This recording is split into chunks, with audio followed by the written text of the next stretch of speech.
All right. Hello again, adventurers, and welcome to another exciting episode of The Legend of the Three Kingdoms. Yes, this is one of my homebrew D&D campaigns set in my weird, messed up, uh, probably should be talking to my therapist more, uh, world, and the people below me are, I'm assuming, pissed off some powerful eldritch deity in a previous life, and now they're being forced to pay penance for it. That's my theory. Mm, it's a living. You know. Hopefully, hopefully not the will we end. um. Yeah. Announcements. Started a new series on my YouTube channel, youtube.com/slash Trainer Jody, talking about Star Wars 5th Edition, a conversion for D&D 5th Edition that turns it into Star Wars, and it's pretty neat, I think. So I'm going to be doing that for a little bit until people get sick of it, which may already have happened. my channel's not been getting love, so please go over there. Other than that, I think we can just dive into the legend of the Three Kingdoms.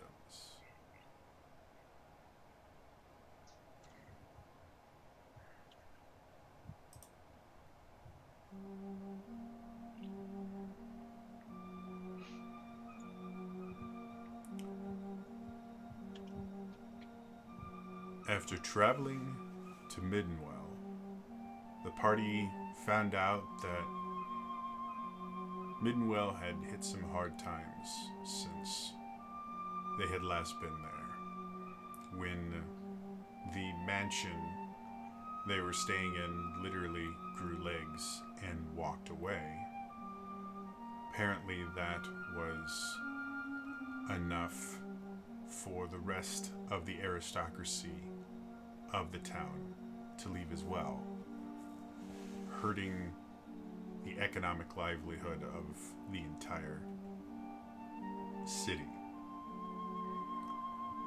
The party did their best to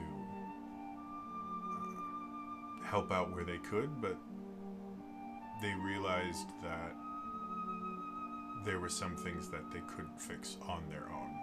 Decided to continue working toward their larger goal of taking out the Dark Lord, the source of suffering for everyone. After deciding that Scornmote would probably be the best next destination, they left on the road to the southeast. And as they went, they contacted some of their former associates in Scornmote, found out that the people in Scornmote appeared to be waiting for them, had a message for them. As they were going, they found the road itself they were traveling on was blocked. Something had happened. They decided to go off-road for a little bit, to whence they came upon a swamp that none of them remembered being there. Some quick aerial surveillance found a single wagon waiting in the center of this swamp, and Argenta immediately realized that she had seen that exact wagon before. It was the wagon that ended the lives of most of her previous mercenary company. And now the party has to deal with the fact that it seems that someone is aware that they are there and has prepared a surprise for them.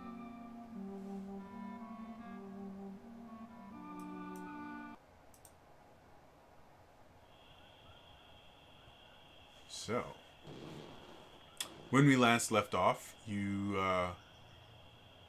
I think it was Vala and Argenta had finished doing their little surveilling, had come back and had informed all of you that uh, there was probably something bad ahead. And I think Argenta, you told everyone. Well, what do you guys remember as far as the end of the last session?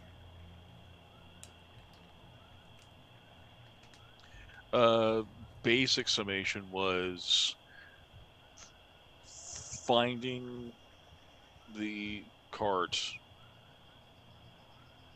hearing what sounded like elusive arrows, traps triggering large spreads of acid fog that were coming towards us.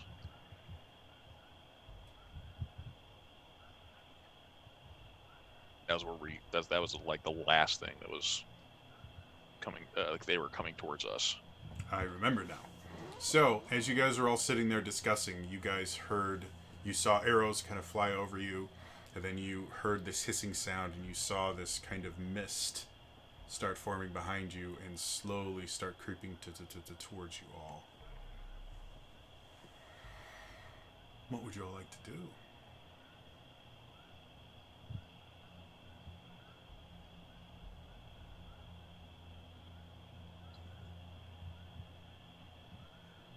Anyone? The mist is getting closer. You can see as it goes over the ground, the grass beneath it kind of instantly wilts and it dies and starts kind of dissolving as it's moving closer and closer to you all. And I guess we have to run, huh? If I have the option at all, Roland's going to be like, he is under the impression we're going to have to run too. He understands we're in a swamp. If Roland can do anything, he's going to cast, because healer watched himself first, needs to cast freedom of movement on himself. Okay. So you guys watch as Rowan says a quick prayer. We're running. And you can see Rowan's form kind of is now outlined by this very, very slight kind of indigo glow that kind of washes over him and specifically kind of rests on his legs and arms. Anyone else?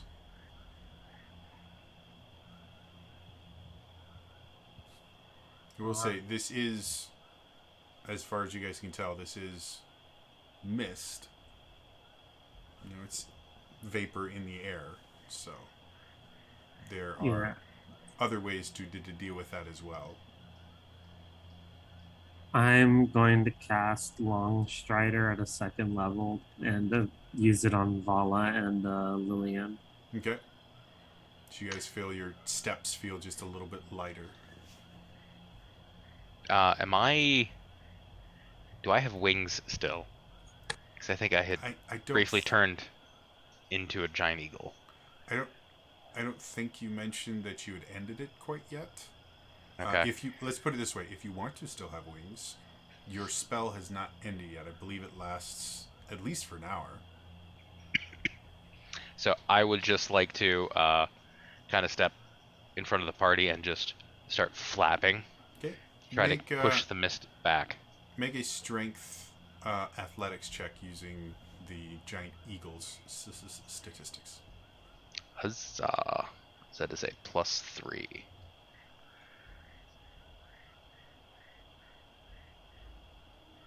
That is a nat 1. Okay. So as you sit there and you're trying to do it, the mist itself is not incredibly close. You guys probably still have 150 feet before Giga gets to you guys. And as you start flapping your wings, you're not quite used enough to this body to control the wind currents and get the wind to blow the exact way you want to. You're more better at getting lift. And so as you sit there trying, you kind of strain your wings a little bit. You lift yourself off the ground a few times. You realize you're just not doing what you intended to do. Okay. Let's get going. Yeah. Oh. We need to go ahead anyway, and it was over these like small bridges. Okay. If I remember correctly, there's Yeah. like. Yeah, from what you saw, because again, Vala was an eagle, and eagle eyes are specifically designed to see underwater, or see through water. The little pools here are exceptionally deep. And so you have these little kind of land bridges that go around these pools. So yeah, if you guys are gonna start running, the land bridges themselves are not quite wide enough for you guys to go more than in a single file line. So you just need a marching order. Argent in the front. Okay. I will drop polymorph. Okay. And take up a spot behind Argenta. Okay. And I will go behind Baraka. Okay. Then I think Rowan in Rowan the will be rear. last because I think he's, even though he has freedom of movement, I don't know if he's necessarily the fastest. Okay. Argenta, is swamp your favorite terrain or no? No, but I'm undeterred by natural difficult terrain. Cool. All right. So, as you guys are kind of getting going, traveling through the swamp, especially with kind of the mist kind of coming behind you, isn't particularly taxing on you as long as you stay to the land bridges, and with a combination of freedom of movement and long strider and things like that, you guys are actually making pretty good time to the point where the mist is starting to kind of lag behind you. You eventually get to a point where there are 4 different land bridges that all go kind of in the same general direction. Towards you guys are currently kind of being forced towards this cart, but it's still a few thousand feet ahead of you. In this particular area, there are 4 different bridges that you can choose, just to make them simple enough. Starting from the ones on your far left, is just 1, 2, 3, 4. Start with Argenta. Which bridge do you want to go over? And if you want more information, feel free to ask. Yeah, so are there any differences between them that are just obvious? Bridge 1 has a couple places where it dips just under the water level, to where, like, you can see kind of little islands. You can see it's literally right under the water level, so you can still stand there. It's just you would get wet. Bridge number 2 is a little bit thinner than the rest, only about 2.5 feet wide compared to like the 5 foot wide ones you've been going. Bridge 3 kind of goes around, and technically, if you take number 3, you will have a longer distance to go because it kind of snakes around and things like that. And bridge 4. Bridge 4 is almost completely straight. Like, there are no deviations in it. It is borderline. It almost looks manufactured instead of like a natural forming path. It is so linear. Should go for bridge 1. Okay. So I need dice. Don't do that. Sorry, I just backed out a roll 20. There we go. So as you go on bridge number 1, choose even or odd. Odd. Okay.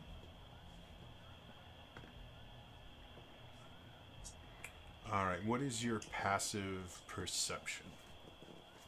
It is 17. Cool.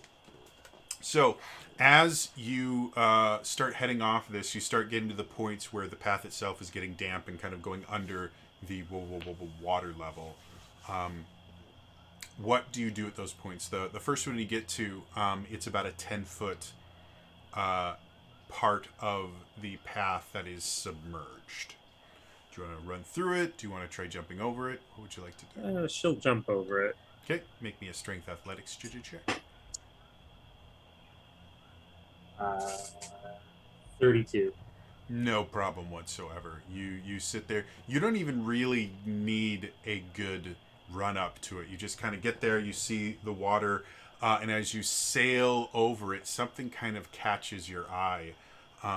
There's a glint of light from beneath the water. And as you get to the other side, you kind of look. There's something metallic on the path underneath the water itself. There's something metallic? Yeah, something that caught light and reflected it at you as you were jumping over it.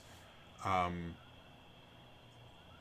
yeah, it's obviously metallic, but it's far enough underneath the water, and with the reflection of the light off the water, you can't really see exactly what it is.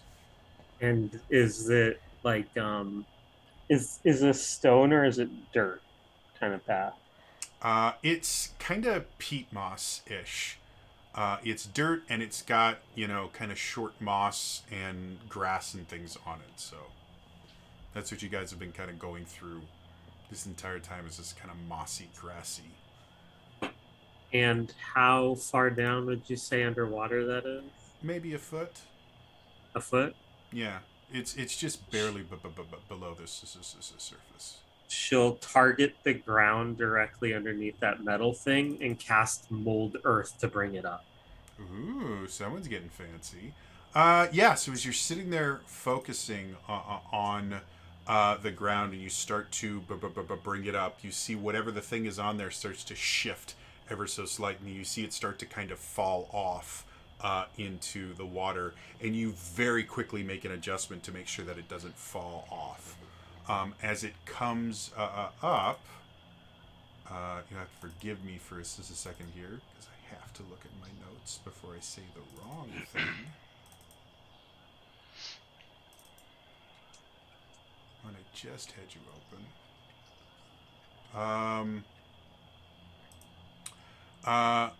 As it comes up, you can see it looks to be relatively small. It looks to be like a badge of some sort. Again, still a little bit too far away for you to get complete details for it. You'd have to kind of go over and pick it up or find a way to get it.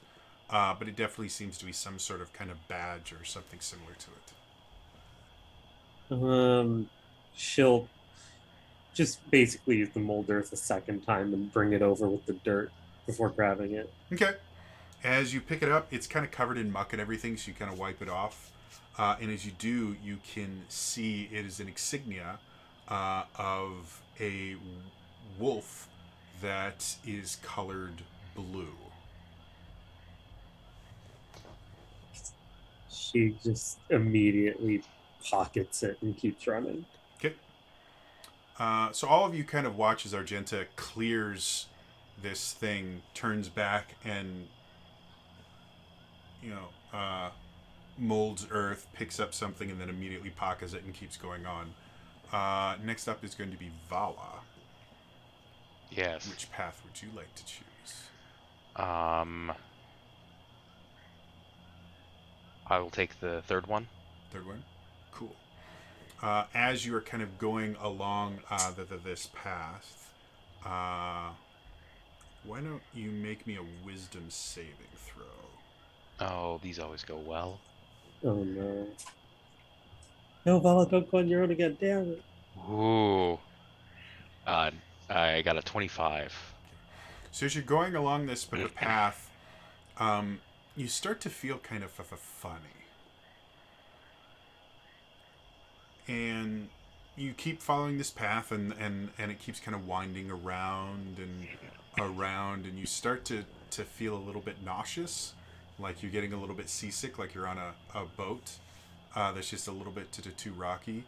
And you look around, and it seems weird because with Longstrider on, you're moving faster than you're used to.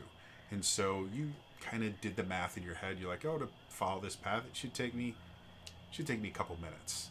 But it feels like you've been walking on this path for like 15 minutes, and you're no closer to the end. And then, right in the back of your head, you instantly remember the feeling of being in the forest with the pixies. And kind of how things like that happened. And as soon as you did that, you kind of, like, the whole world around you kind of shifts for a second. And you look around and realize that you have found yourself effectively on a loop in this thing where you've just been, the path curves around on itself, and you've been walking around it for only a few minutes. But whatever it is about this path and whatever else is here kind of just dulled you instead of really manipulating your sense of the time. But after kind of seeing what it is and looking around and kind of getting your bearings, you don't think you'll have any problems getting to the other side of this and getting to meet back up with Argenta. Is there anything else you want to do before you get off the path? I will just kind of call out, fuck you. I've been tricked by much better. Cool. I had a master class with the pixies. You'll have to try a lot harder than that. As you say that, you feel wet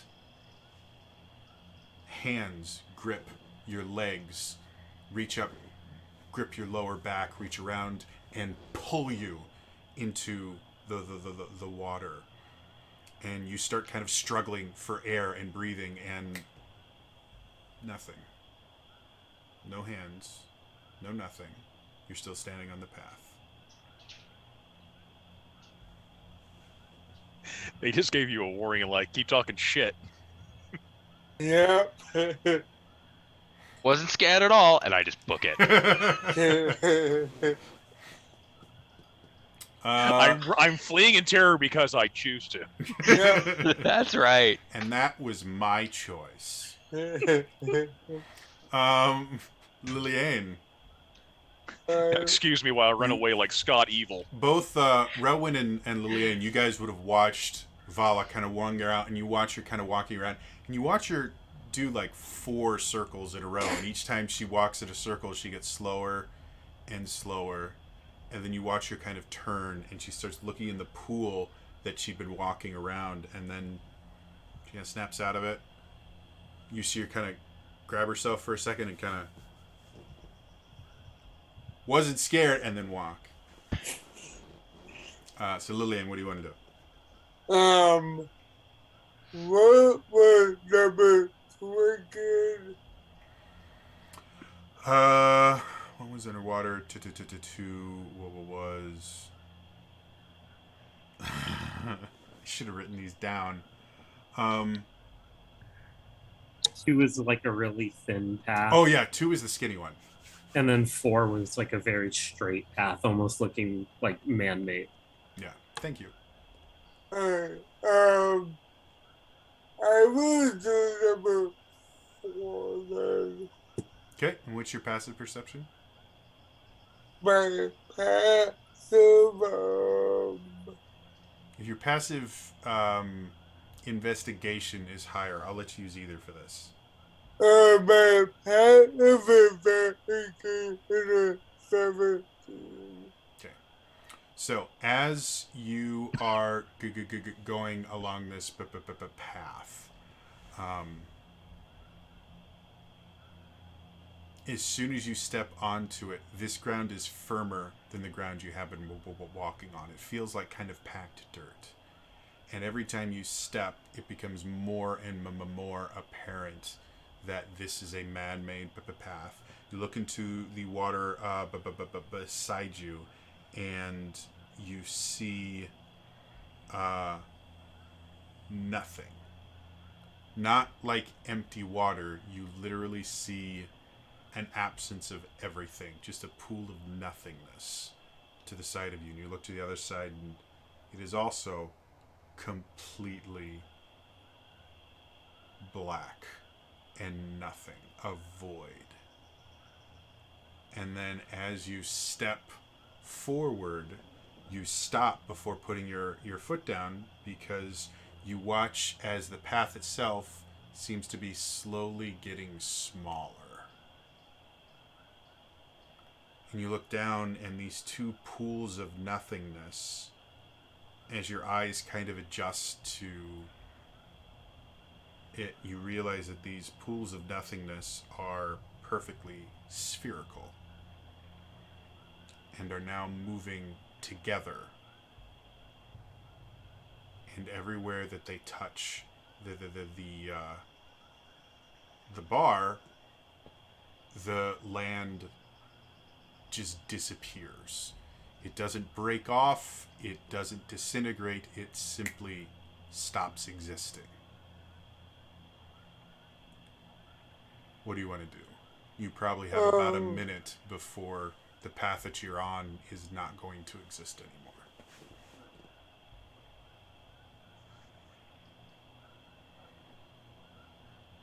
I will take one step back to see what happens.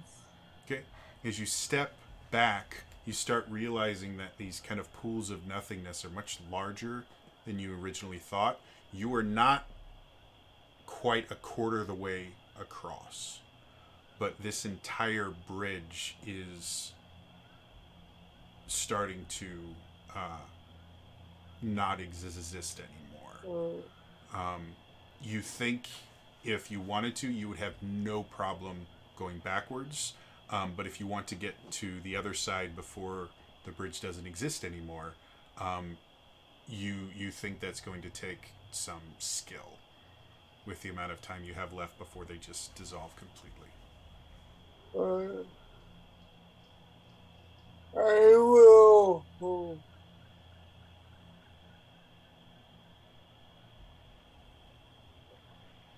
I will make it one forward and I can.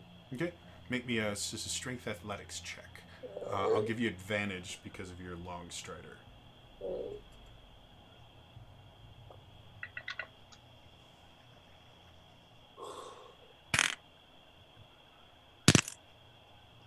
21. Okay, so as you see this stuff start going, you book it. You start running, and the weirdest thing about this, like the swamp itself is full of scent. You know, there's kind of that musty smell of the swamp. You can smell kind of decaying plants and things like that. You can also smell this kind of more acidic scent of some of the plant life there. That's toxic. Kind of gives off this as a scent. But as you're running, you see the things getting smaller and smaller. The scent just starts to go away, and you smell nothing. I don't know if you've ever like walked into a room where like an air purifier is on and there's just no scent. That's what you start feeling as you see the rest of the path is just, again, just ceasing to exist piece by piece. As you get to the other side, go ahead and roll a history check for me. Alright. This would be something you might have dealt with being a blood hunter. Alright.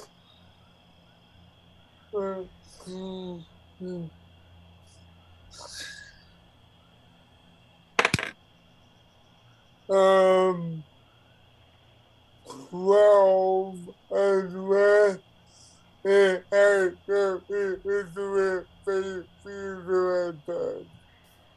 It's used a lot by Fey Fiend and Undead, so I'll give that to you. Alright.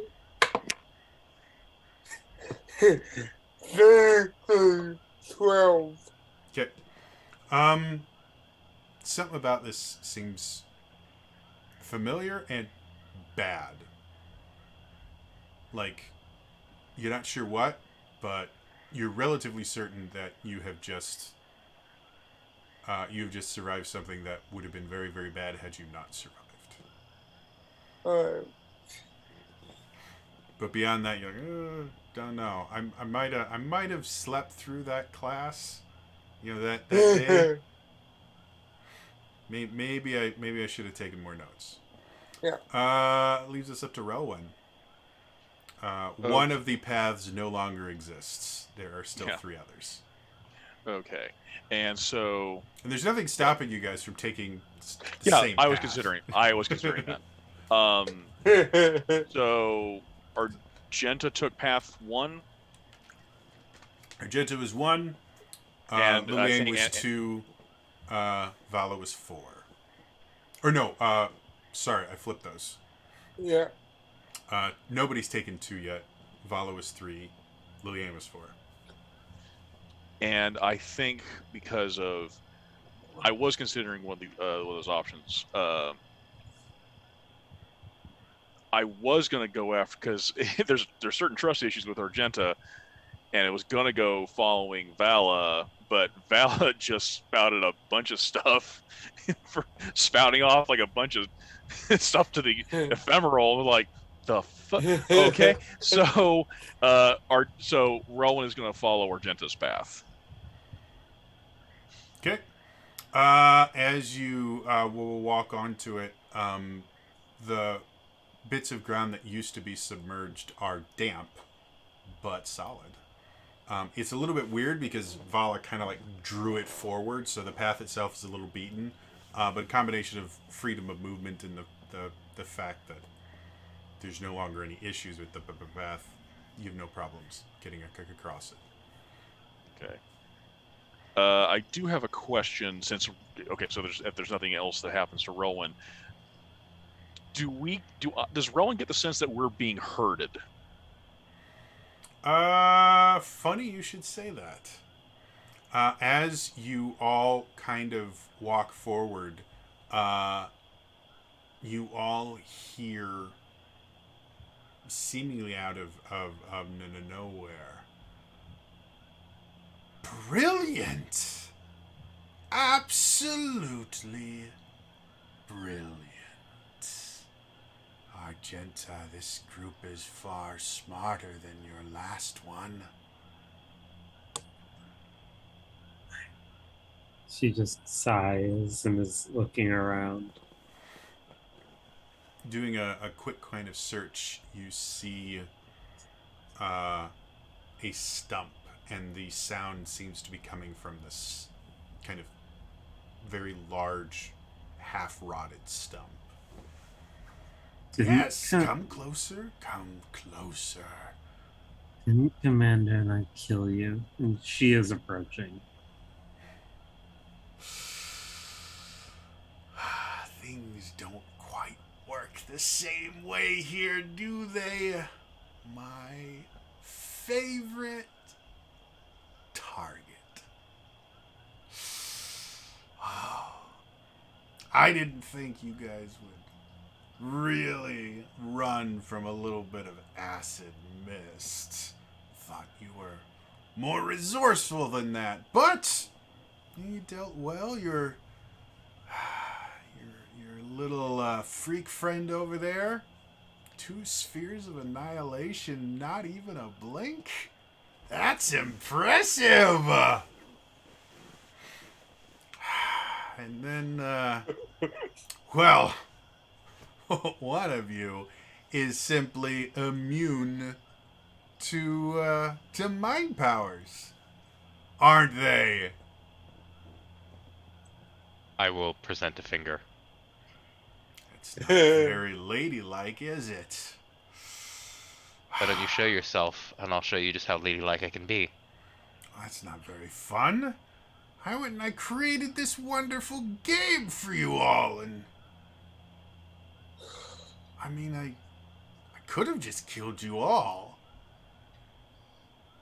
Like I did those annoying mercenaries. You know, it was painful just how easy it was to kill the vagrant wolves. I mean, it was I thought that I had just screwed up. Like it was so blatantly obvious what I was doing. I'm like, they would never fall for this. I had 4 other traps waiting for you all to kind of pick you off one by one, because that's what's really fun. But no, they just all stood next to the giant bomb and died. I mean, seriously, Argenta, it was best for you to leave them. You were much, much, much too good to be a part of that just pathetically imbecilic group. Where in this stump is his voice coming from? Doing a quick look, you find basically what looks like a sending stone, but slightly different, and the sound is coming directly from this stone. Isn't that fascinating? God, the things that artificers can come up with now. They can make sending stones that don't use the sending spell. They just project your voice. It's amazing. I tried to have them describe exactly what it was to me. It was something about like combining the abilities that you would normally have with like a familiar, and then also sending. It was very complicated. But now I can just talk to you. Isn't that wonderful? And I mean, I can see you because you guys are just in the middle of my trap. I mean, obviously I would be able to see you, but you guys can't see me because I am exactly where I want to be. Probably, Argenta, where you want to be. Right? You'd like to say hi. Yeah. You'd like to do something about this, wouldn't you? Yes. Well, you know what?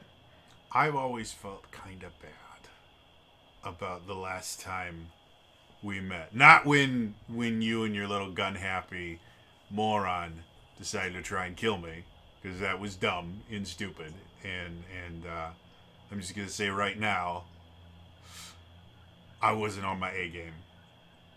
But now I am, and I've always just regretted that I never really got to have the true joy of ending the life of someone with your abilities. So I think, in this world that's run on suffering, I figured this would be the perfect time for me to have a little bit of fun, for me to finally get what I wanted that first time, and for you maybe to get a chance to maybe do something back. How's that sound? Oh, okay, I understand. You need a little bit of incentive. I get it. You obviously aren't going to, sacrifice and just throw away your new group of miscreants like you did the other ones. Of course not. No. So you need a reason to do this. Let's see. What if, how does this sound? What if you can get past all my little tricks and things like that I made to kill all of your stupid, demented, horrible freak show of a group that you have. If you guys can get past that, well, maybe I can give you back something that you've been missing for a while. I mean, I'm not particularly fond of him. I think he's a bit of an idiot. He went and, I mean, he's not even that brilliant. I mean, the Blue Wolves compared to the Vagrant Wolves, it's not really that creative. It's just, let's slap a color on a really stupid group that all died because they were dumb. But Bo here. Well, Bo, say hi to the folks. All right. Hi to the folks. See, he's having fun, and I think this would be a lot more fun if you had another friend here. What do you think, Argenta? You think this is gonna be fun? You guys want to play? What did you do to him? What did I do to him? I didn't do anything. No, I haven't done anything yet. But see, if I can't have my fun with you, well, see, here's the thing. I've got a suffering quota that I have to meet. You know, it's just the boss. He's a bit of a slave driver, and so I've got to get my suffering somewhere. So if I'm not gonna make you suffer, then I probably am gonna make him suffer. Yeah, I'm probably gonna have to make him suffer 4 times as much because there's 4 of you. So, how's that sound? Argenta just kind of looks over at you guys. We've got you back. Fine, we'll play your game. Excellent. Okay. Well, I guess it's time for the games. First things first, because again, I really think you deserve something better than the dum-dums that you had before. We're gonna play a little bit of a thinking game. All right? We're gonna do some riddles. I like riddles. Do you like riddles? 'Cause I think they're just wonderful. See, if you come around the stump here, you'll see something pretty cool. And as you look, because you don't have to move at all, you can see in front of you is a cloth that has been laid out, and there are a bunch of items on it.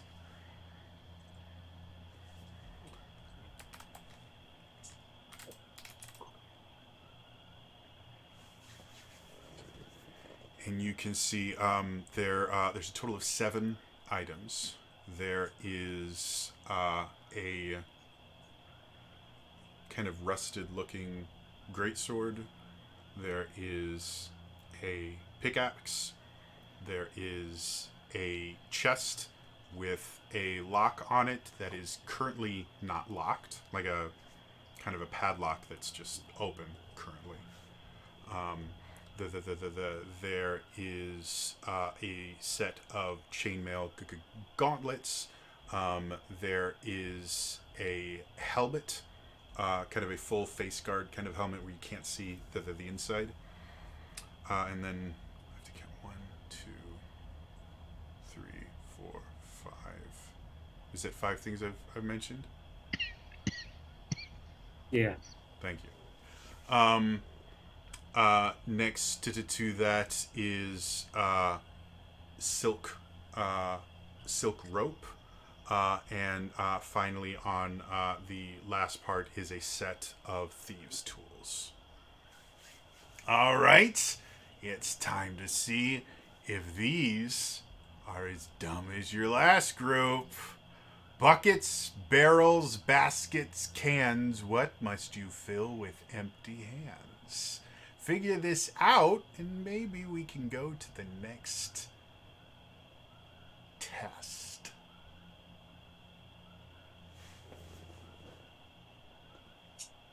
You said buckets, barrels. Empty hands. Buckets, barrels, baskets, cans. What must you fill with empty hands? He points at the chainmail gauntlets. I can see you, but I can't see you that well. You're gonna have to try and pick something up. She picks up the chainmail gauntlets. They seem heavy. Inspected them, you can see on the inside there seems to be little barbs.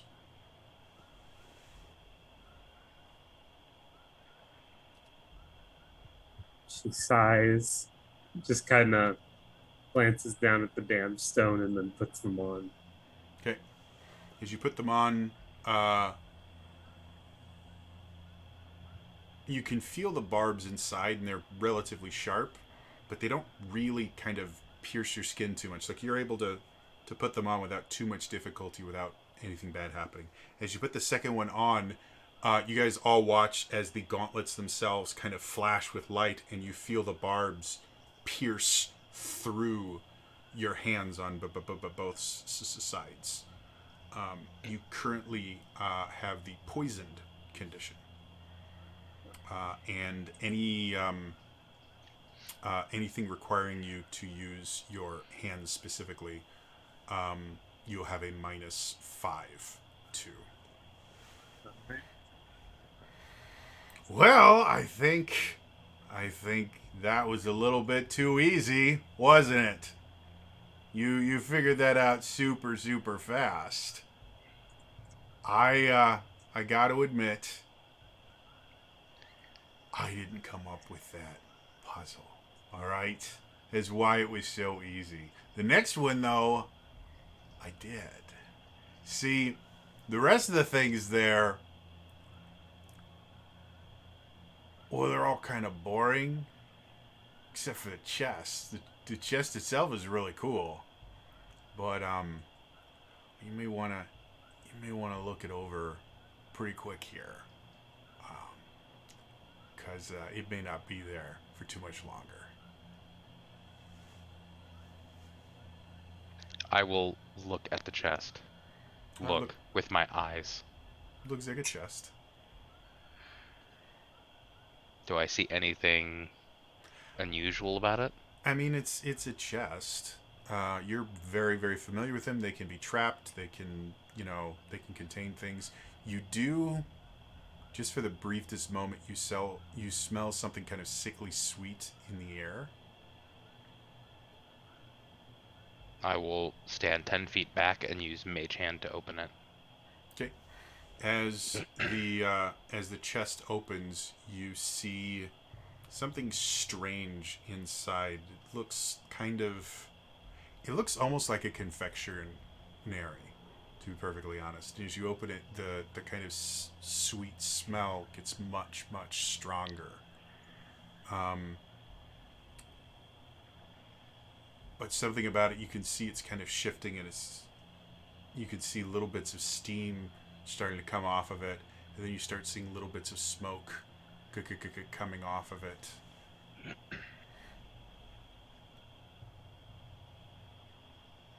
I don't like the look of that cake. People have told me that the cake is a lie. That one you may want to deal with quickly, because I don't think you can run fast enough to get away from it. Steam and smoke. Smoke's getting heavier. The scent of something sweet in the air is getting nauseating at this point. Argenta, do you want to try using your knife to put it out? Or she'll draw her dagger, see if that puts out the fire. If there's fire. I don't know if there's fire. Ooh. Specifically, when you draw it, is it non-magical flame or any flame? Let me... Inventory. There. All non-magical flames. Okay. The smoke does not stop. It's now getting thicker and thicker. Now it's coming out kind of like plumes. If you've ever tried to light a fire with wet leaves, that kind of big, thick smoke that comes out of it. I will use Mage Hand to close the chest. Okay. Well, I mean, the cake is still out, or is the cake still in the chest, or? Yep. That's just a claymore now. That's. I'm open to suggestions. Well, yeah. If you raise the chest back open, he's just gonna be like, Rowan's gonna be like, well, I get the sense that was supposed to do something to that. Like, he's just gonna go dispel magic, 3rd level dispel magic. Make a check with make a spell attack roll effectively. Okay, I guess it's. It Do my is. rolling. It is. Effectively roll a d20. Add your spell attack modifier to it. Spell attack. Okay. Yeah. Sorry, I was looking at the rule thing on it. Okay, and there. I believe the rule is something about you use your spell ability modifier and you roll when it's too high an effect, similar to counter spell.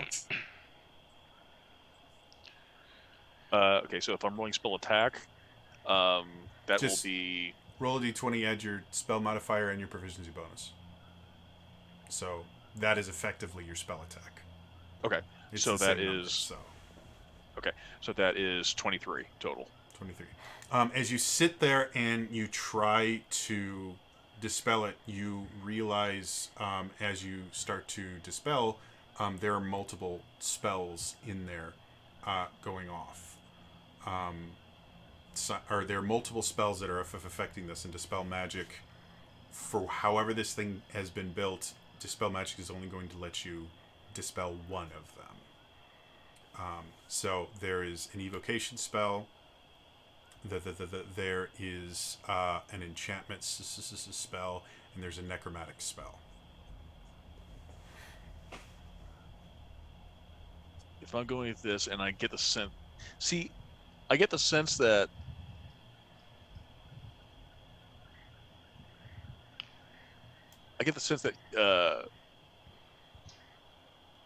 this is magical. So the fire might be more of a red herring if this is going to be going off. So sorry. So it's evocation and what was it between the two? Evocation and necromancy. Enchantment and necromancy. I'll go with the enchantment. Okay. So as you sit there and you focus, you see the enchantment spell. You feel the enchantment spell just wink out of existence. The extreme sweet smell that you're all smelling is gone. So what was it masking?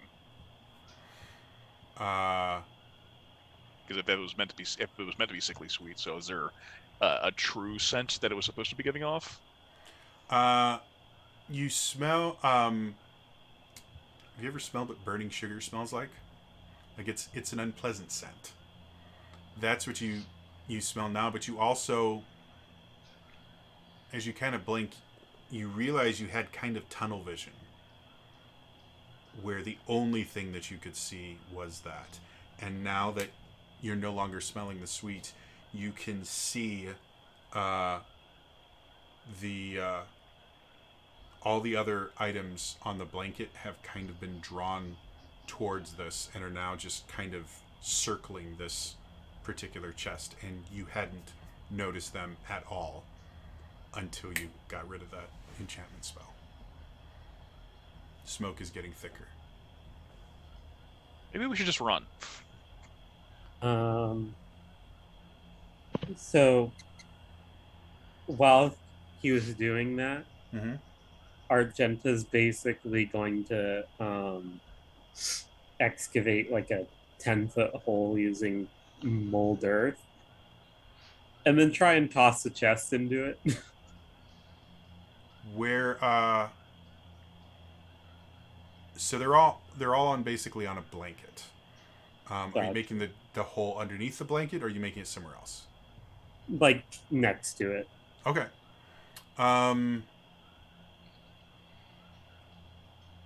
When you make the hole, is the chest going to fall into it, or is it far enough away that you need to move it? Oh, it would be to move it.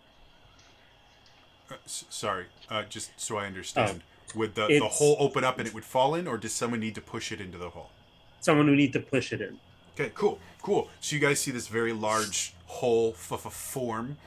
As you do that, you feel the things in your gauntlets kind of pierce into you even more. You take 5 points of piercing poison damage.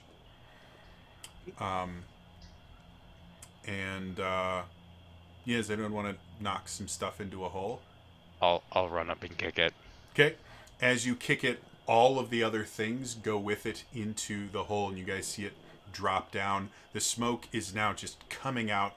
There is far too much smoke coming out of something so small.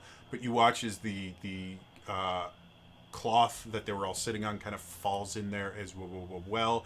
Everything starts to catch fire. You guys can feel this kind of very large heat starting to come off of it. Is it basically like a 10 foot by 10 foot hole, so it's 10 feet down now as well? Yeah. Okay. So yeah, it's pretty far down. Anything else you guys want to do? I'm going to say everyone has one action effectively before stuff happens. Yeah, I'll run. At least it's funneled now. Okay. Yeah. You guys have created a shaped charge. Congratulations. Is that everyone's going to run, duck, and cover kind of thing? Yeah. Okay. Yeah. Everyone make me con saves. I was going to ask, is raising my shield up in front if this was a possible explosion going to help, or is this? You are currently rolling for the sound of it, so your shield wouldn't block the sound. The 10-foot high walls of earth seem to have protected you from the physical explosion. But it is an incredibly loud sound. On save, right? Con, yes. Constitution. 22. 22, okay. Vala? These Vecna dice are traitors, apparently. Cool. 6. 6, cool. Lillian? 17. Okay. Rowan? 11. 11. Rowan and Vala, you guys are deafened for the next 10 minutes. Because it was in the hole, none of you take any damage from anything, and if anyone kind of looks over after this incredibly loud, bright explosion, you guys, because you're all ducking, covering, you didn't look at the just amazingly bright flash. But if anyone kind of looks over there, you can see like the sword itself seems to have shattered and turned into shrapnel that has shredded the walls of this hole. Every other thing in there basically turned itself into some form of projectile. You can see inside the hole is just covered not only in these shards of like broken tools and other things like that, but you can see this strange rust-colored fungus kind of dripping off of every piece that hit the walls themselves. I'm sorry, did you say, did we take damage too, or? No damage. Okay. That wasn't very fun. I give you the solution to the problem and you come up with just something different. That's not fun. That's not fair. I spent a lot of time paying someone to come up with these things for me. Argenta, I'm getting upset. And if I get upset, then I've got to take out my anger on someone, and I'm not going to do it on me. I guess I just have to do it on him. And you guys hear this kind of blood-curdling scream come out of the stone. I feel better. How about you?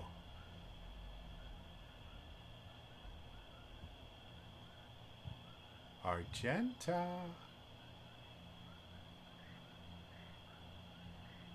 Are you not talking to me anymore? Sorry. What do you want us to do? Well, I mean, you did so well there. Argenta, do you ever regret what happened to your dum-dums? You know, that pathetic group of weaselly little mercenaries that thought they were so cool, but then got killed by the oldest trick of the book? Do you ever regret that?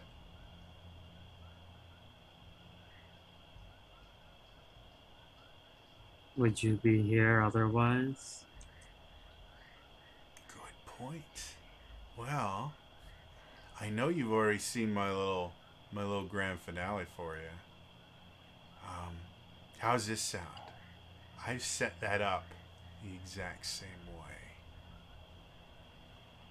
What I want you to do is why don't you try and figure out how I did it? Because I'm kind of proud I didn't even pay someone to do that. I came up with it entirely myself. And if you can come up with how I killed all of your pathetic excuses for mercenaries, well, you know what? If you can figure out exactly how it worked and you can detonate it the same way I did, you know what? I think I might be okay with giving you my little pincushion here. How does that sound? You think that would be cool? I think it'll be cool. Fine. You know what? I'm in such a good mood right now. I'm not even going to make you go through the minefield I put. You can just, you know what? I'll tell you exactly where they all are so you can just get to the final bit. Because knowing you, you'd probably cheat again. And then I'd have to use my little pincushion here again. And while it was a lot of fun, I think there's better things we can do with our time, don't you? Very. Good. So, and he goes in this really lengthy explanation about how he hid these literal landmines. And yeah, you think you have a pretty easy time figuring out, like, you can see a few from the description he gives you. He can see a few. There's about 1,000 feet between you and the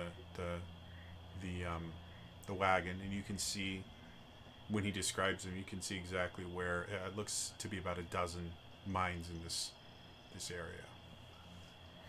What would y'all like to do?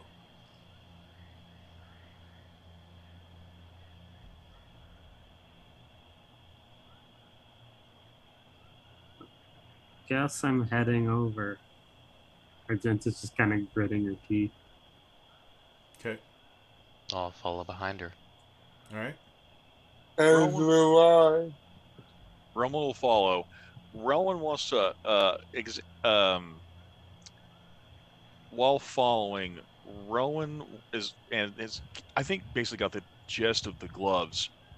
Does Rowan get the sense that these are magically infusing the punishment or Argenta, or are they possibly cursed? Like it's enchantment versus cursed. You can theorize both ways of them working. It would probably take either examining them or at least casting like a detect magic on them to be able to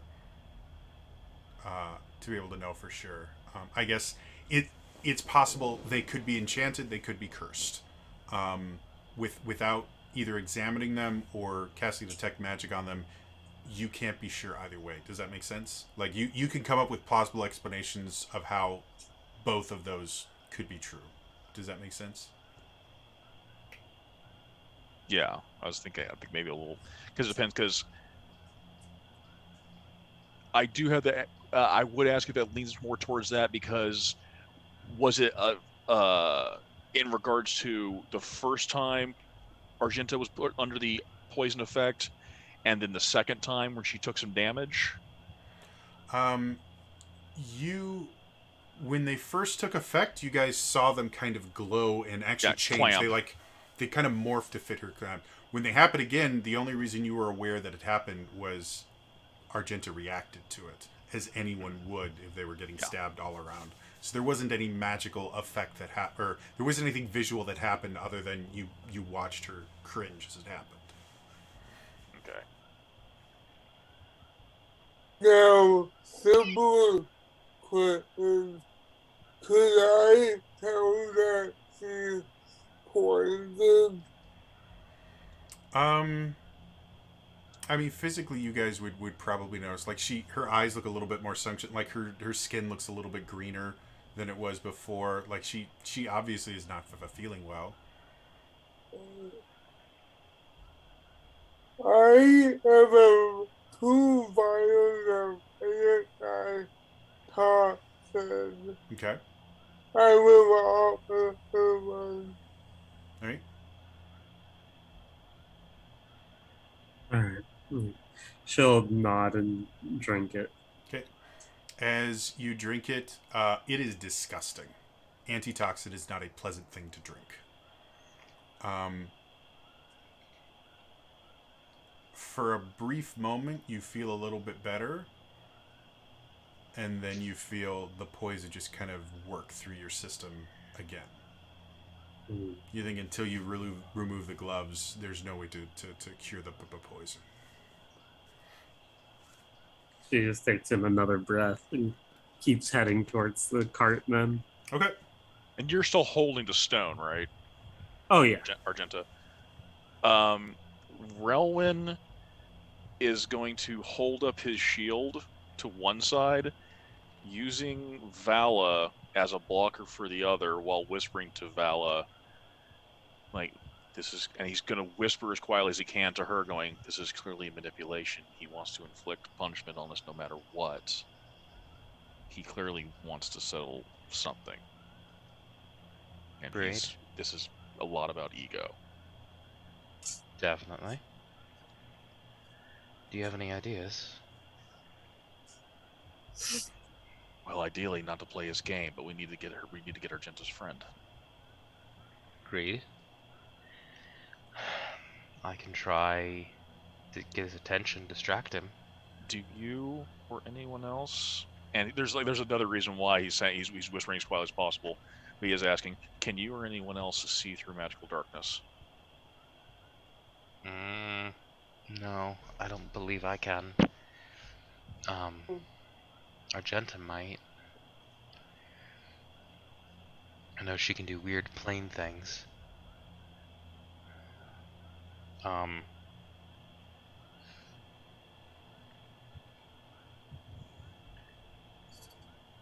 There's I could try to disenchant the gauntlets, but I think that'll just make him angrier at this point. Right. I think we need to play along a little bit. As you say, play along, as you guys are kind of walking along as you're talking, I need everyone to make a dex save for me. Good.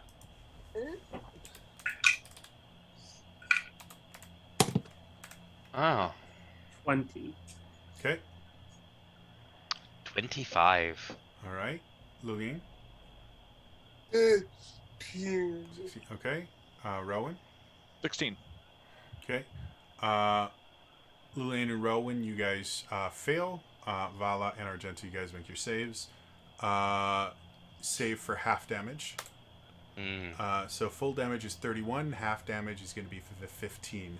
As you're all stepping, you hear this kind of shh, and then this explosion happens, and it knocks you guys all back about 10 feet a piece. You hear from the stone, "Oh, I forgot about that one. Shit!" Remember your temp. Oh. Do I still have any of that left? Good if you didn't take any damage. Yeah, this is the first damage any of you guys would have taken. Everyone should have 5. Yeah. Okay. The 5 absorbed the gauntlet damage for me, so. I am just so forgetful. Damn it. I guess there's just more of those mines than I originally thought, aren't there? Dang. Do I get... Okay, this is going to ask... I guess this would be an insight. Mm-hmm. Do I get the sense that he did that because... that he set the trap off because we were whispering? Ooh. Normally I would make you roll, but that is a very interesting thing. Go ahead and make me an insight roll with advantage. Also take DM inspiration for that, because that is a really brilliant idea. That'll be 28. So, you don't think he set them off? Because kind of thinking back on it, you guys think you just effectively stepped on a rune of warding. that had a fireball spell contained in it. So kind of really quick and dirty landmine thing is just put a rune of warding, hide it, and it gets activated by somebody standing on it. The mines, quote unquote, that he told you about were mechanical traps with pressure plates and chemicals that explode. Well, you mentioned the artificer thing. That's why I was wondering. Mm-hmm. No, very, very, very, very good question. But you think this one in particular, this was a rune of warding. Argenta, you would be aware his abilities were never magical. Like he's not a wizard or anything like that. So he making traps and things like that, totally in his wheelhouse. Casting a rune of warding and putting a third level fireball spell in it, not something you're aware that he has the ability to do on his own. I'm assuming that was a gift from the Dark Lord. Well, the Dark Lord doesn't care about you. I mean, you're a dum-dum. You're a dum-dum that got their dum-dums killed. No.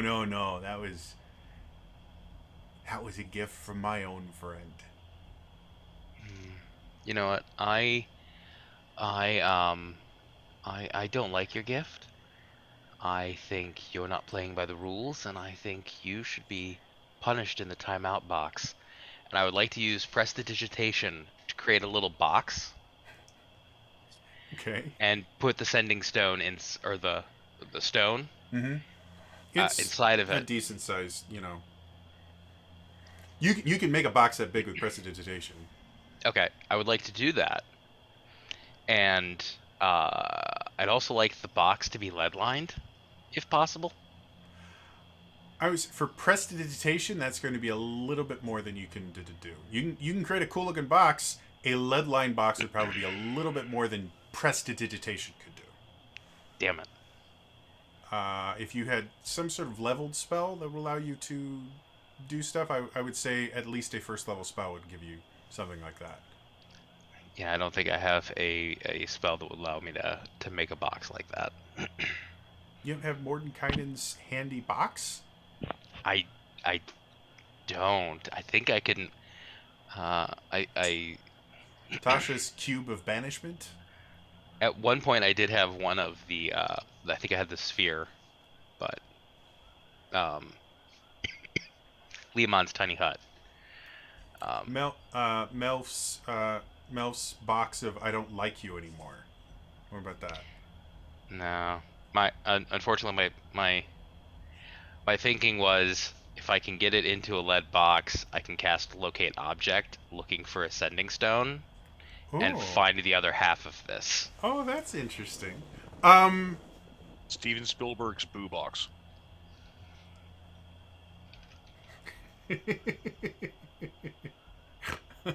Sorry. I like that. By the way, fun fact, that was Glenn Close. Mm-hmm. I've watched that movie hundreds of times.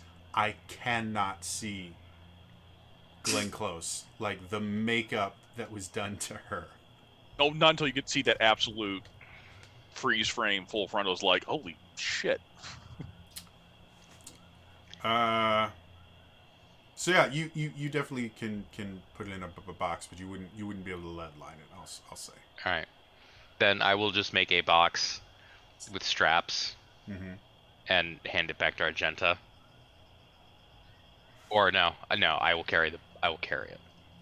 I'm sorry. Do you think I'm in the stone?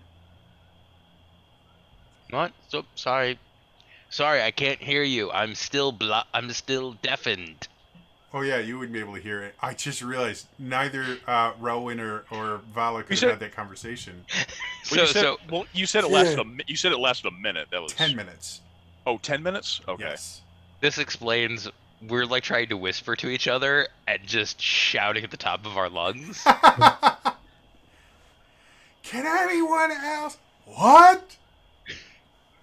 They want you to take the roles.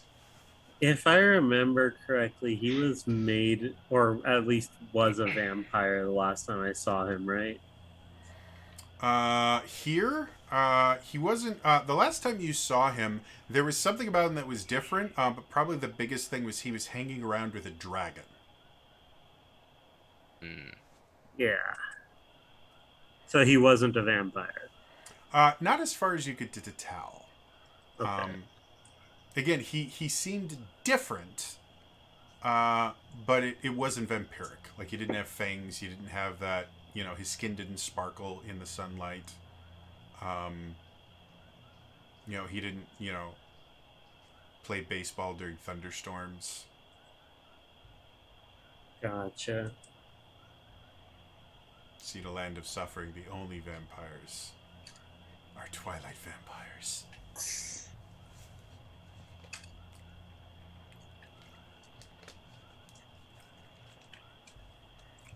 So the box is thick enough that it's kind of deadened his voice. He keeps speaking, and you get probably about every third word he says.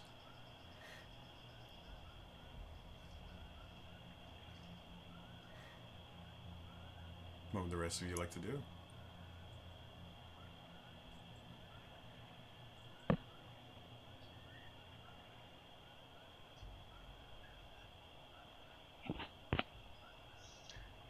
I'll Okay, just so look. the current task is we're trying to like Argenta has to figure out the puzzle of the Well, technically, how I done it. the current task, you guys have gone barely about 100 feet into this 1,000-foot no man's land.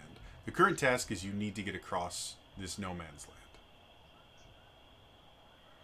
land. And you were told that there was about a dozen mines that you can all see where they are. You were described that, but after going 100 feet, you found that there may be more dangerous things in here. So technically, the current task is you've got 900 feet of possibly booby-trapped ground. How do you want to get over it? I think I don't know about anyone else, but Relman's going to follow more in Argenta's footsteps Okay. because he wants Argenta. I get the sense that if he makes Argenta go boom too soon, that defeats his mission statement purpose. Right. So I think it's he's- like because we were a little too spread out. Is kind of my interpretation. so Like he's- Argenta was more following the path, but we weren't as much as like we were like to the sides of Argenta. You said that there were glyphs of warding, right? Yeah. Or the one that we activated was a glyph of warding. Yes. Okay, Argenta's gonna get like low to the ground, like golfers do, Okay. and she's basically going to look for signs of areas where like people have walked up to, because the forwarding you have to place down a specific spot, Sure. and avoid those areas essentially. Okay. Go ahead and make me a survival check with advantage. Poison, so that evens it out. Oh yeah. So that'll be a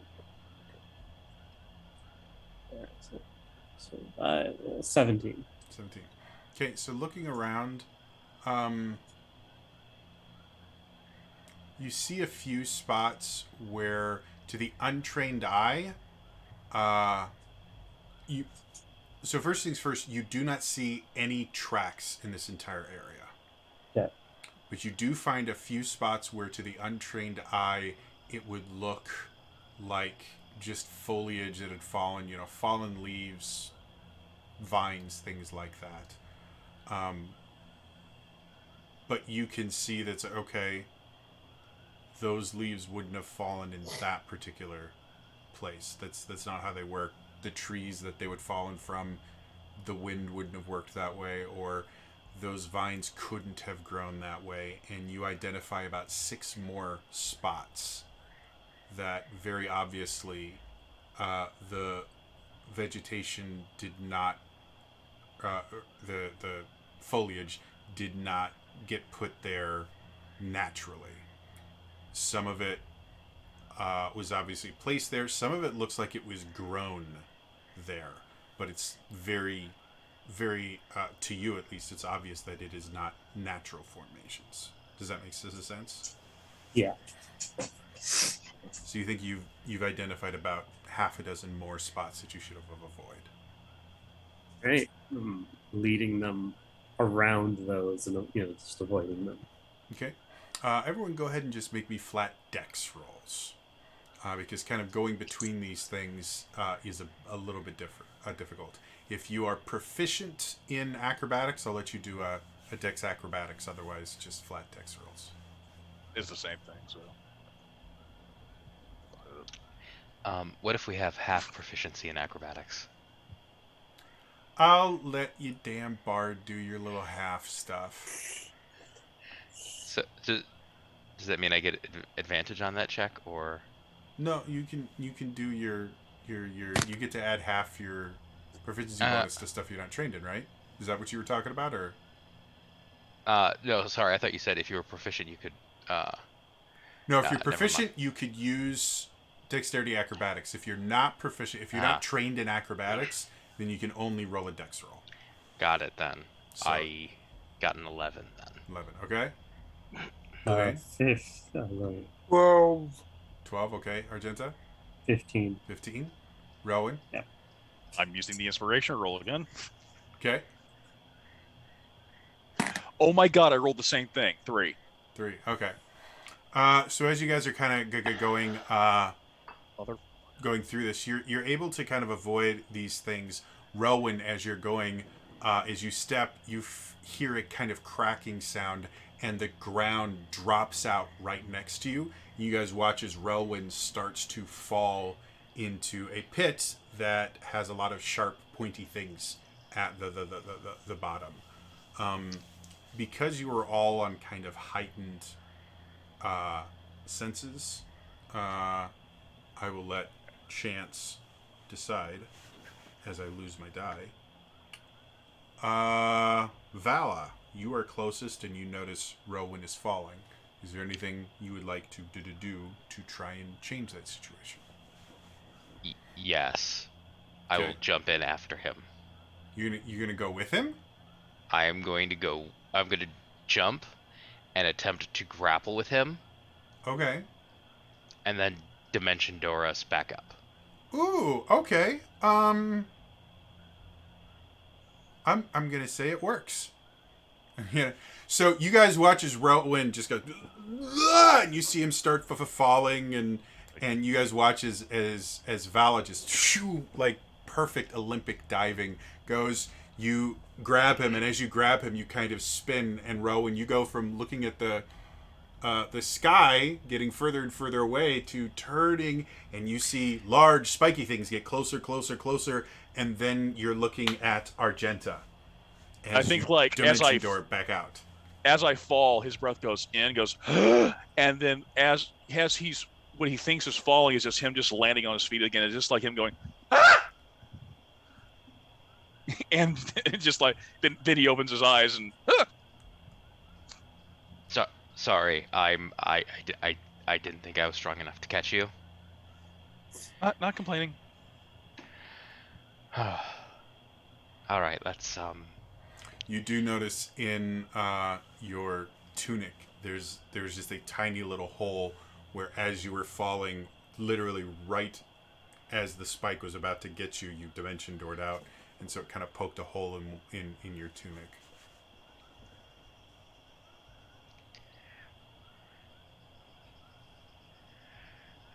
Okay. Let's not do that again.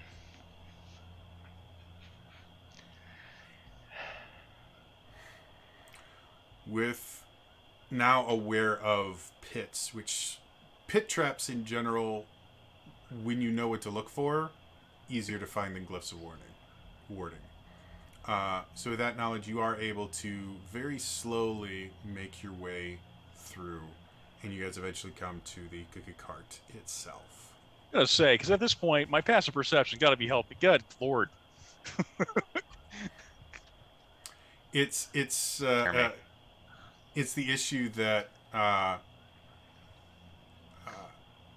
every time you guys think you found, like, you were specifically working to avoid the things that you were aware of, your passive perception is going to even work super well when you are specifically looking for other things.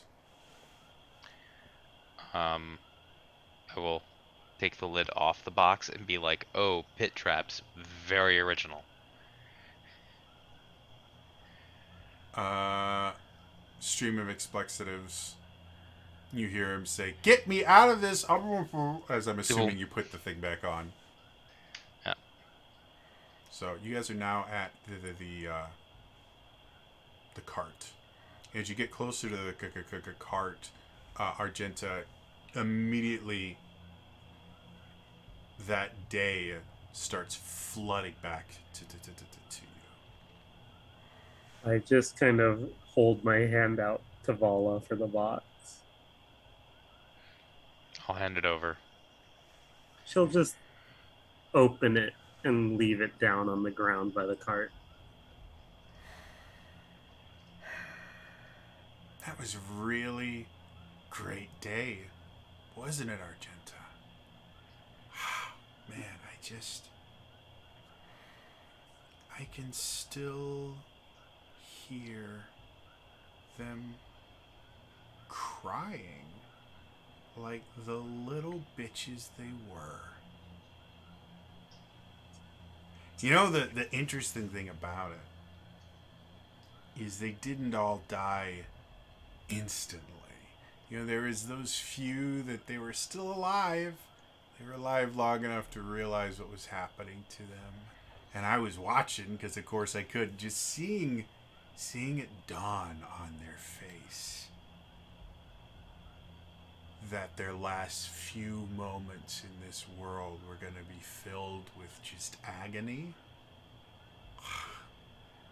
It's like listening to a sonata. It's just the most beautiful experience. And I'd like you to experience that sometime. I really think it would just change you.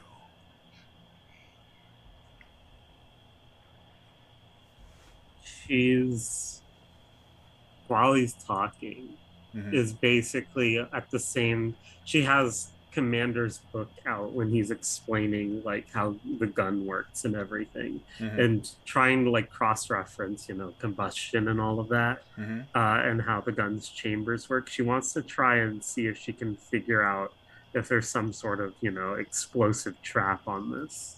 Absolutely. Go ahead and make. Uh, Go ahead. Sorry, while she's doing that, I will pull out my flute Mm-hmm. and play my lo-fi playlist to inspire her and help her focus. You suddenly get the vision of a girl sitting at a desk, just writing. By the way, if you guys weren't aware, for the first time in years, that channel went down due to a copyright strike. A false copyright. Yeah. Yeah. Really sucks. Yeah. So anyway, you have inspiration. Is that a D10 now? What is it? I believe it is a D10. Cool. So you have a D10. Go ahead and make. I'll let you choose history, survival, or investigation. All right.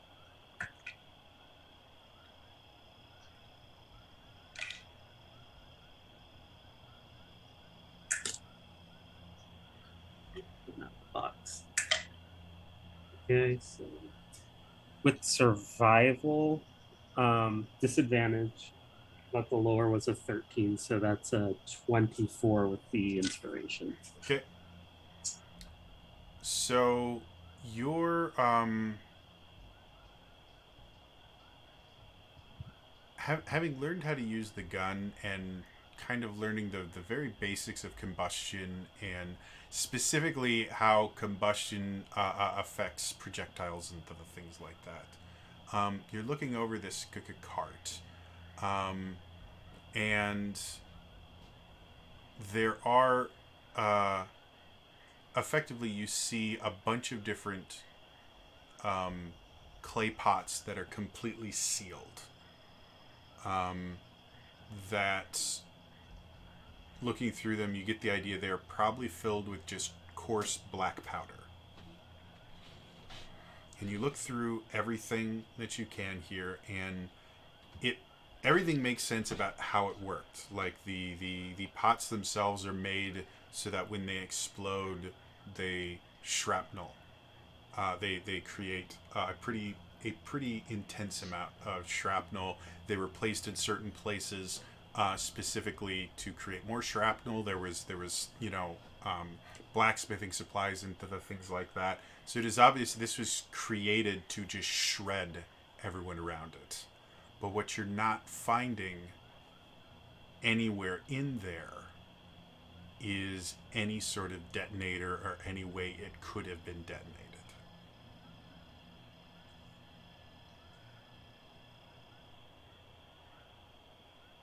She'll think back to that day. It's played in her mind vividly, but she's been so far separated from it now. Mm-hmm. Is there something that she remembers that she missed because of the trauma? Like that she's been overlooking? As you think back, it kind of flashes back. You see the explosion itself, and you kind of try and repress that and get rid of that. And you kind of work backwards. And right before it happened, you remember seeing one of the members of the group, and you couldn't really tell who. One of the, I guess, both beneficial and not beneficial things about the group is you guys all wore very similar uniforms when you were out. It was one of the things that identified you as the Vagrant Wolves. And part of that uniform was you had these big cloaks that you would wear with wolves emblazoned on the back. And a lot of times when you were out on jobs, you would also have masks up, not to conceal your identity, but because Fenrish at this particular point of a particular time of the year was not particularly warm. Gotcha. So you're going back, and you know where everyone was standing afterwards because you went over and you checked.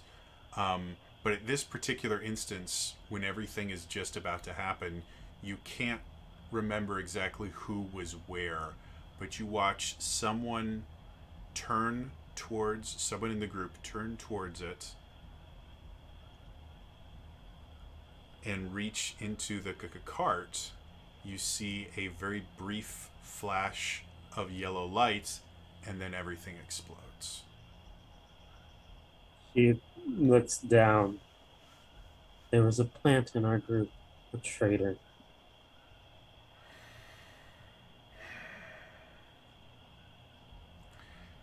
See, that's what's so interesting about this. Because you never expect the people that you've bled with to simply turn around and make you bleed back, do ya? But you know, that's what takes a true artiste. You know, anyone can kill a bunch of dum-dums that had no real right to call themselves mercenaries. I mean, you guys were so wet behind the ears, you were still washing placenta off of you. But a real artiste, you see, they can get inside the group, and they can make the group self-destruct, to use just the exact right word. Yeah. She's gonna look towards Relwyn. Just watch what he's doing. kind of Yes. remembering what Henri's ghost told her. Okay. This has been fun. It really has. Unfortunately, I've got some work to do. You know, I'd love to have that wonderful little meeting with you, but it's not quite time yet. So, well, you know what? You followed the rules this time. So I think what I'm gonna do is I'm gonna give you what I said I'd give you. Okay? All right. We're gonna see each other pretty soon here, and it's gonna be pretty great. I hope you're looking forward to it, cause I am. Say goodnight, Gracie. Good night, Gracie. And you guys see from pretty far off, you see a pair of draconic wings just kind of burst out, and you see a figure start rising into this sky, fully armored, with wings sprouting from its back, and carrying it, you can see a humanoid figure, and it flies up pretty high and drops this figure. It just starts heading down. What would y'all like to do? It drops it literally right on top of you guys, but it's going to take a little while for it to fall all the way. I look at Vala and I'm just like, do you have arcane bullshit that stops falling? Um, yeah. And I will use polymorph to turn into a giant eagle and just start going up to catch it. When you do that, Rowan shouts out, "That's a trap too." Okay. Um, I'm gonna say, with how quick everything is happening, Violet, make me an intelligence saving throw. Oh. Or wisdom, whichever you like better. I'm gonna go with intelligence, and Okay. it's a 9. Okay. You're not quite able to kind of process what he's saying before you have caught this figure in your crooked claws, because you had to work pretty quickly to stop him from falling. And as you guys come down, Argenta, you do see Beauregard, whom you haven't seen in a very long time. In fact, the last time you had any contact with him was a note that he left you, talking about the forming of the Blue Wolves. yeah. And are these clay pots sealed like fully, or are they just, do they have lids on them? They're effectively just pure spheres of clay. Gotcha. Okay. It's actually kind of impressive that they were able to get black powder in there, because you would almost expect that the clay had been fired with the black powder in there, but you know that's not possible. Putting black powder into a kiln would be a bad idea. Yeah. She's gonna basically, like, as soon as Vala's caught him, is gonna direct the party like away, a good 50 feet or more away from the cart, so that they land over there. Okay. And then, go ahead. I'm just gonna be looking over him at that point. You can see he looks rough. You can see a lot more scars than you remember the last time you saw him. You can see he actually has like burns on his face and down his neck a little bit. You see his nose has been broken a few times, and it didn't heal quite the way it was supposed to. If you look even closer, like there are scars going down his shoulders, down his arms, down his back. Like he's been through some. Whatever has happened to him since the last time you saw him, it's bad. Rowan is looking this friend over, because everything this guy has done so far has been oops, another trap, oops, another trap, oops, Mhm. another trap. He's going to look over and then also ask, did he put a trap on your friend? Make an Arcana check for me. Oh, it wouldn't be insight? No, this will be Arcana. Okay. I'm not. God, 12. 12. Because of just how kind of worried you are right now, 12 is enough. Looking over and trying to figure out, you notice something kind of strange. As his head moves a little bit, the burn doesn't for just a brief second, and then it adjusts.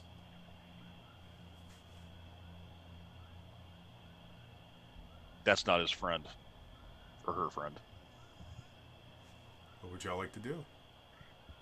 Rowan will immediately just start moving people back. Like, the wound's not real. And dispel it and reveal who it is. She's talking through like gritted teeth.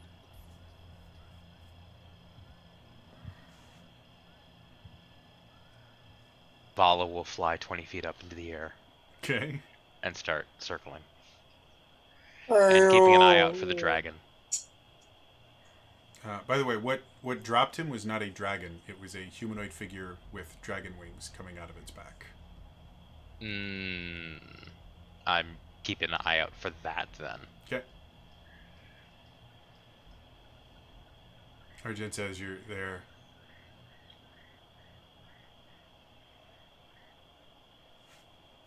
You see him kind of blink, and he looks into your eyes. Argenta?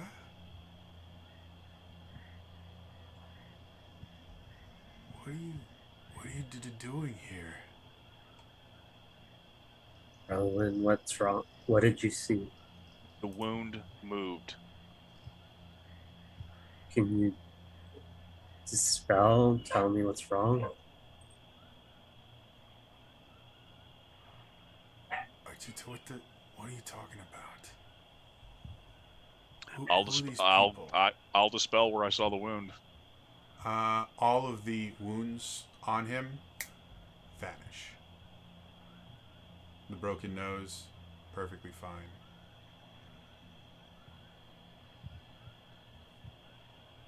Argenta, what's going on? Why were you with him?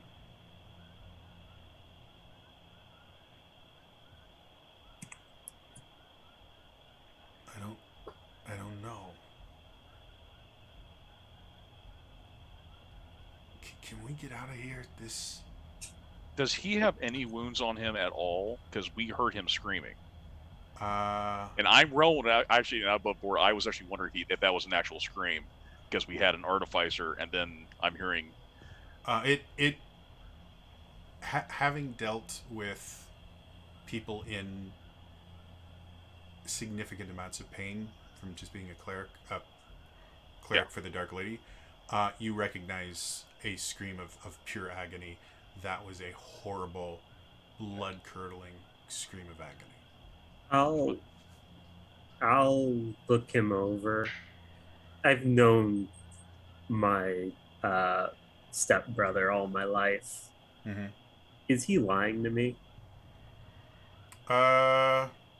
Make an insight check. At this Give you advantage? advantage due to being your stepbrother, so just a flat check. Yeah, so that's a 26. Beauregard is a lot of things. A good liar has never been one of them. As far as you can tell, he doesn't seem to be lying at all. All right. She'll kind of just looking him over. There is not a wound on him anywhere. There's not a bruise, blemish, anything. Other than the fact that his clothes don't look great, he could be on his way to Temple. they do to you? Rowan, you'd notice that her tension in all of her muscles just kind of relaxes. She, just in case, she reaches into her pouch, pulls out like a bag of powdered silver, Mhm. walks over to Beauregard, dumps it on him like ranger glitter, and casts protection from evil and good. Oh. You know, it never goes away. No, it never Like, does. you will be finding silver for the rest of your next 3 characters. Will be finding silver in random spots. And Um, but yeah, she's gonna cast protection from evil and good. And also, I will say, because I know Argenta is still wearing those gloves, and Argenta is still wearing the gloves, right? They're still on. Oh They yeah, haven't taken I off their. she's never taken them off. Rowan's going to use a because they could be a more powerful magical item, and he's not now. He's on high alert. He's going to cast Dispel Magic at 6th level to get the gauntlets off. okay. Now that you have a little bit of time to kind of notice them or kind of examine them, you would be able to tell these are cursed gauntlets. So to get rid of the curse, you would need either a greater restoration or a remove curse spell. Okay, so did I cast that yet, or are you telling me I You spotted have. that I'm before? saying before you cast the Okay. 6th level, you would have noticed this, so you're not going to waste a 6th level slot on it. Okay. I mean, you can still cast Dispel Magic, but you don't think it's going to do anything to them. Okay. Well, in that case, I'll cast Remove Curse. Yeah. As you do that, Argenta, you instantly feel the kind of barbs go off, and the gauntlets themselves actually grow in size enough that they literally just kind of slip off your hands. Thank you. As you guys look on her hands, they're all blistered and kind of bloody, and you can see necrotic bits of skin has started to necrotize a little bit. Like her hands look rough. She's still. I'm guessing she's still poisoned. Yeah, the poison will exist until the end of your next long rest, or if someone uses something that gets rid of poison. Examining Argenta's wounds, it's like, I'm sure this will go away over time, but I don't particularly like him, so fuck him. And lesser restoration to remove poisoned. Poison goes away. All right. The damage still looks bad, but she's no longer poisoned. She kind of just rubs her hands and winces a bit, but then takes like one of Beauregard's arms over her shoulder and is just like, "Come on, let's get out of here." That sounds like a good idea. Genta, where the fuck are we? Explain that when we get somewhere a little safer. Okay. Yeah, that sounds like a good idea. He seems dazed, almost in shock. So he looks dazed, not wounded. Yeah. As far as you can, like, again, you've dealt with, really bad people. Like, he is in perfect health, as far as you can tell. Other than he seems out of it, but that's mental, not physically. He is perfect. Rowan makes the little flap sounds. I was like, I'm also going to guess that's new for your friend. Yeah.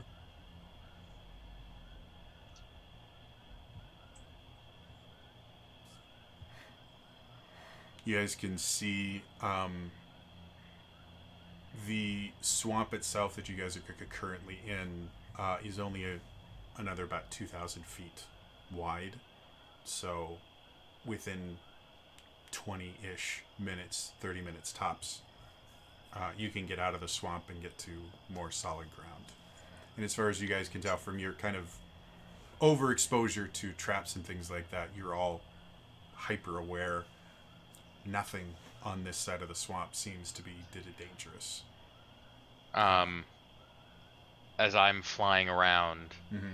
still, I'm trying to keep an eye out for, I'm seeing anybody else seeing the winged dude anymore. No. He was really really fast flying off, faster than even your eagle form. And he flew off towards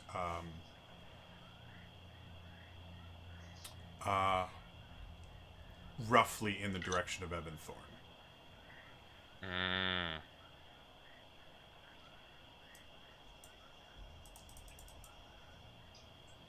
He's the Evan Thorn general then.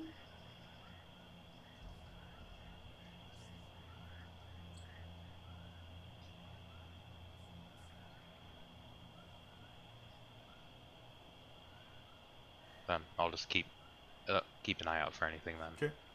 For the remainder of the hour that you have that, you don't see another living soul. Mm. Eventually, you all are able to sit down, create a fire. I guess the symbol of Vala's religion. Ah, yes. The flame. You For the night said. is... Sorry, there was you said Vala, you were sending off messages to your sheriff friend, yes? Before we left, and then we heard things. You said the sheriff, or the sheriff there. Dragons still here. I believe so, yes. Is that referring to him, or is that someone else? He just has dragon wings. I think it was the... Yes.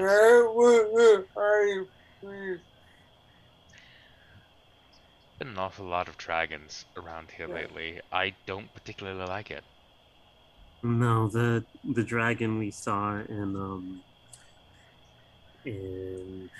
Scorn Moat was it was like this undead skeleton dragon.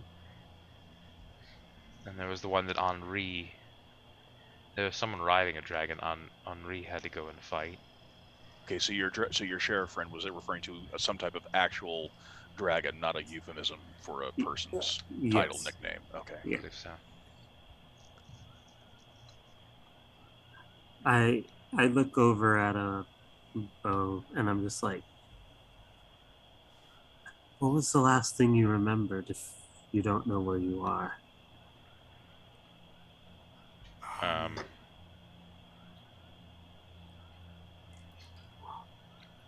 don't know. It's weird because I know there's something. I know I've been here for a while. But it's like it wasn't me that was here.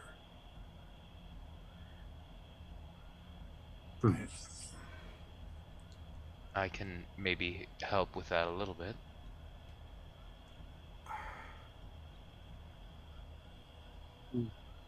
These are these two are the people I was traveling with after I started hunting on my own. And I nod over to Relwyn. He's a local pickup. This is really weird, Genta. The Blue Wolves were... There was a flash of light in Sanguinius, because we were in Fenrish, and we looked over at the wall. It broke. It was the craziest thing. I mean, it's a magic barrier. It's not there. It's magic, but it broke like a window breaking, and then there was this big flash, and then water or not water. It was blood. There was like a tidal wave of it, and then eagle? I was falling, and then there was an eagle, and then I was with you. And there's something in between those 2 points, but it wasn't me. And I can't. This is really weird.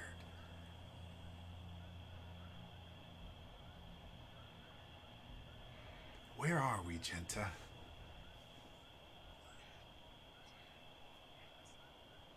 As far as I'm aware, it's some arcane bullshit, ancient arcane bullshit, but Fuck me.